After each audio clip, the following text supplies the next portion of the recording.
Welcome to our channel. ఈరోజైతే పానీపూరికి కావాల్సిన ingredients అండి. పానీపూరి తయారు చేస్తున్నాను.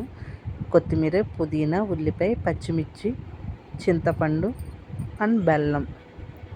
ఇప్పుడు బంగాళదుంపలు కూడా కూరకైతే తీసుకోవాలండి. ఆయిల్ ముందుగా పెట్టుకుని నేను రెడీగా ఉన్న పానీపూరీలు అయితే తీసుకున్నాను. ఆయిల్ వేసి బాగా లో ఫ్లేమ్ మీద పెట్టుకోవాలండి.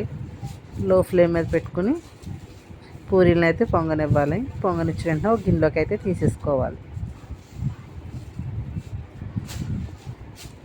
ఒక గిన్నెలోకి అయితే రెడీ అయిపోయాయి కదా.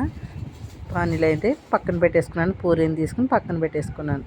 ఇప్పుడు పానీకి సంబంధించినవి అన్నీనండి. పుదీనా, ఒక కప్పు పుదీనా, ఒక కప్పు ఏమో కొత్తిమీర అండి, 3 ఏమో పచ్చిమిర్చి, చిటికుడు సాల్ట్, చూడండి సాల్ట్, కొద్దిగా కారం, అంటే చింతపండు వాటర్ అండి. చింతపండు పక్కన పెట్టుకున్నాం కదా, అది గుజ్జు తీసుకుని వాటర్ అనేది వేసుకున్నాను. చిన్న బెల్లం ముక్క, మొత్తం అన్నీ కలిసి మిక్సీ కొట్టేయాలండి. కొంచెం మిక్సీ బాగా గ్రైండ్ చేసుకుంటే మన రెసిపీ అలాగైతే వచ్చింది. రెడీ అయిపోయింది.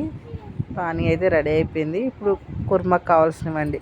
పొటాటోలు 4 పొటాటోలు ఉడకబెట్టి మ్యాష్ చేసుకుని ఆనియన్ వేసుకున్నాను.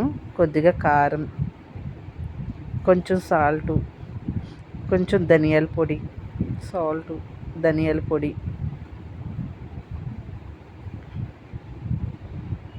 చూడండి కొద్దిగా కొత్తిమీర, మసాలా, చాట్ మసాలా అండి. అండ్ పానీపూరి గుల్లలు ఉంటాయి కదా, అవి కూడా కొద్దిగా వేసుకుని మిక్స్ అయితే చేసుకుంటున్నాను. అంతేనండి, కర్రీ అయితే రెడీ అయిపోయింది. ఇప్పుడు మా పిల్లలు అయితే పెట్టమని గోల్ చేస్తున్నారు.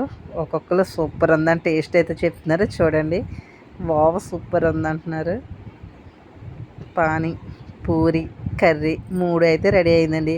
నచ్చితే లైక్